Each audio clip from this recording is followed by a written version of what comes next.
causes responsible for new economic policy. तो new economic policy में major causes में फिर से एक बार पढ़ देता हूं इनको फटाफट आपको। High fiscal deficit, fiscal means budgetary deficit. When we call budgetary deficit, that means when government's revenue falls short of government's expenditure. That was the first reason. Adverse BOP, balance of payment conditions were not in favor of India.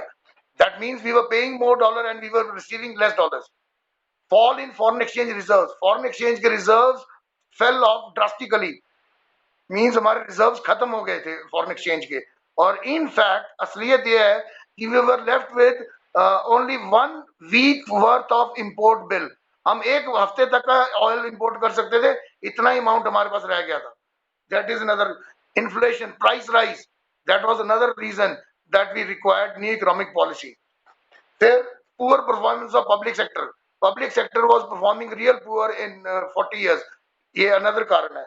फिर inefficient management. Management was not that efficient prior to 1991. यही मैं आपको example बता रहा था। You can ask your parents. Earlier हमारे पास यहाँ पे इंडिया में engineering institutes, MBA, administrative institutes ये नहीं होते थे। Once we introduced economic reforms, then gradually it started, and now you can see every university has a management program. तो ये सब बाद में emerge हुआ। इसके अलावा जो इमीडिएट कारण बने न्यू इकोनॉमिक पॉलिसी को इंट्रोड्यूस करने के, वो कुछ इस तरह के थे। पहला तो वही था कि private sector was too much pushed, उसको बड़े रिगरस कंट्रोल्स थे, बड़े रिस्ट्रिक्शंस थे उसके ऊपर। एक तो यही कारण। ब्यूरोक्रेसी एंड रेड टैपिज्म, जिसको हम कहते हैं ना भाई भतीजावाद, भाईबंदी, रेड टैपिज्म या ब्यूरोक्रेसी, ये भी एक कारण बना। Depletion of foreign exchange reserve तो हम कर चुके। Non availability of fresh foreign loans, हमें फ्रेश फॉरेन लोन्स अवेलेबल ही नहीं हो रहे थे। अगर हमें मिल रहे होते तो शायद हम इकोनॉमिक रिफॉर्म्स इंट्रोड्यूस ही ना करते।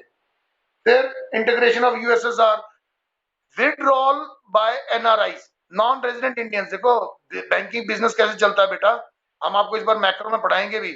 When people save their money with bank, the bank वही अमाउंट को आगे लेंड करता है एंड दे अर्न प्रॉफिट। तो जब एकदम लोग सारे अपना अपना अकाउंट में से पैसा निकाल लेंगे, if everybody starts withdrawing their amount from bank, bank can not survive. तो ये भी एक कारण बना, बिकॉज एनआरआई जो थे they suddenly started withdrawing their money out of speculation only. सबको ऐसे लगा कि भारत की जो इकोनॉमी है वो डूब जाएगी, हमारा पैसा भी डूब जाएगा। ये भी एक कारण बना। तो न्यू इकोनॉमिक पॉलिसी इस वजह से इंट्रोड्यूस हुई। अब इसमें आपको ये समझना है कि ऑब्जेक्टिव्स, कि what were the main objectives to introduce new economic policy की, क्या वजहें थी जिसको, तो बड़े कॉमन वाली हैं। पहला इन्फ्लेशन को कंट्रोल करना था, दूसरा फिस्कल डेफिसिट जो था उसको करेक्ट करना था, बैलेंस ऑफ पेमेंट की सिचुएशन जो एडवर्स हो गई थी उसको अपने फेवर में लाना था। अच्छा, फॉरेन कैपिटल और इन्वेस्टमेंट, फॉरेन से जो इन्वेस्टमेंट्स आनी थी उनको अट्रैक्ट करना था, और एफिशिएंसी जो थी अपने पब्लिक सेक्टर की उसको भी इंप्रूव करना था, क्योंकि फिर बाद में कंपटीशन होना शुरू हो जाना था ना, इसलिए उनकी एफिशिएंसी भी। तो दीज वर द ऑब्जेक्टिव्स जिनके कारण हमें ओपन करना पड़ा। तो पहला कदम जो सबसे बड़ा इंपॉर्टेंट वो स्टेप था, दैट वाज लिबरलाइजेशन। लिबरलाइजेशन को हिंदी में कहते हैं उदारीकरण, उदार होना, उदार हो जाना, उदारीकरण। अब इसको थोड़ा समझ लो क्योंकि इसमें से सबसे ज्यादा क्वेश्चंस आने हैं। बीइंग लिबरल, बीइंग उदार मींस रिमूविंग अननेसेसरी रिस्ट्रिक्शंस, को जो गैर जरूरी बंदिशें थी उन सबको रिमूव कर देना किसी बिजनेस के प्रोसेस से। That process is called liberalisation. Removing unnecessary restrictions from the trade practices, that is known as liberalisation. और लिबरलाइजेशन के ऑब्जेक्टिव्स क्या थे, उदार होने के, फॉर बीइंग ओपन इकोनॉमी, उसके लक्ष्य क्या थे, टारगेट्स क्या थे। पहला, टू इंक्रीज द कंपटीशन, मतलब कंपटीशन को इंक्रीज करना अपने देश में। फिर फॉरेन कैपिटल फॉर्मेशन, फॉरेन से जो आएंगे इन्वेस्टमेंट उससे कैपिटल फॉर्मेशन होगी देश में, वो भी एक ऑब्जेक्टिव था। Decrease in debt burden, Bharat के तो हम कर चुके डिस्कस, डेट इतना ज्यादा कर्जा हो गया था इंडिया के ऊपर, इसको रिड्यूस करना भी हमारा एक ऑब्जेक्टिव था। एक्सपोर्ट्स एनकरेज करना, एक्सपोर्ट्स एनकरेज करना, इंपोर्ट्स डिस्करेज करना, it's a two sides of the same coin, वो एक ही मतलब है इसका।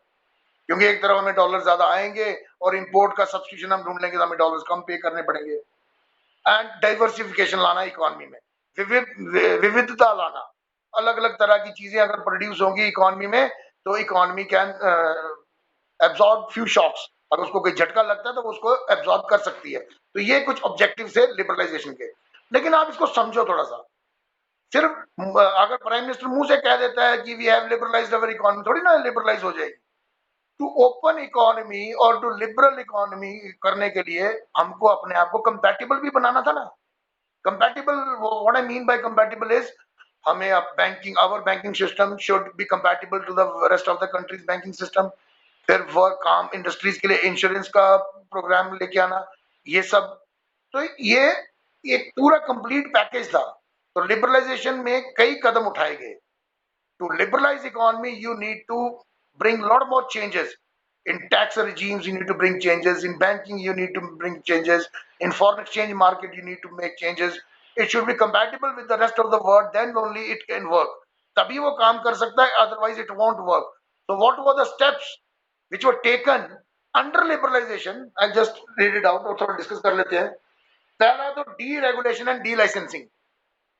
कि गवर्नमेंट ऑफ इंडिया ने, what government of India did, they started delicensing except for security, strategic and environmental concerns से जो जुड़ी हुई इंडस्ट्रीज थी, सिर्फ उनके लिए लाइसेंस चाहिए। बाकी कोई इंडस्ट्री कैन प्रोड्यूस कोई भी good at their own wish or according to the market. So deregulate the things which were being regulated earlier, they started deregulating. Government lost all its control कि आप कुछ भी करो, except for 3-4 cases जो reserve थे। Defence equipment हो गए, atomic energy हो गई, अच्छा फिर और क्या था, हैजर्डस केमिकल इंडस्ट्रीज जो बड़ी, उनके लिए लाइसेंस लेने पड़ते थे। बाकी सिगरेट्स, जो कई चीजें हैं आज भी जिन चीजों के ऊपर एक्साइज लगती है उन चीजों को लेना पड़ता था, लाइसेंस लेना पड़ता था। तो first step government initiated to liberalise economy was deregulation and delicensing of industrial sector. दूसरा, expansion of industries. Now industries were open to expand at their own will. जितना वो बड़ा करना चाहें इंडस्ट्री का प्लांट को वो बड़ा कर सकते थे, they could expand. ये दूसरा कदम उठाया लिबरलाइजेशन के लिए। De-reservation of products for by SSI, जो कई रिजर्व हमने लास्ट चैप्टर में पढ़ा कि स्मॉल स्केल इंडस्ट्री ये प्रोड्यूस कर सकती थी कई आइटम्स, उनको डी रिजर्व किया कि अब बाहर की कंपनी आए वो भी प्रोड्यूस कर सकती है वो गुड्स, ठीक है। और इसमें हाँ, फ्रीडम ऑफ प्रोडक्शन भी दी। वही है कि आप अगर आप पेंसिल बना रहे हो तो आपको जरूरत पड़ती है कि पेन बनाने की, आप पेन भी प्रोड्यूस कर सकते हो, फ्रीडम ऑफ प्रोडक्शन। तो ये भी एक कदम उठाया गया लिबरलाइजेशन के लिए। अच्छा, role of public sector was reduced. इसमें कुछ फिगर भी है। Earlier 17 industries were reserved for public sector only. Later it was reduced to 3 or 4 industries. वही जो 3-4 कैटेगरीज आपको बताई मैंने, माइनिंग एक हो गया, नेचुरल रिसोर्सेज वाला, एटॉमिक एनर्जी हो गया, रेलवेज हो गया, डिफेंस इक्विपमेंट हो गया। These are still reserved with the public sector only. The rest all goods were open for the private sector और private sector enterprises को कर सकते थे। अच्छा, एक इंपॉर्टेंट कदम उठाया गया कि इससे पहले प्राइसेस डिसाइड होते थे गवर्नमेंट द्वारा। गवर्नमेंट यूज्ड टू डिटरमिन और intervene and sort of influence price mechanism.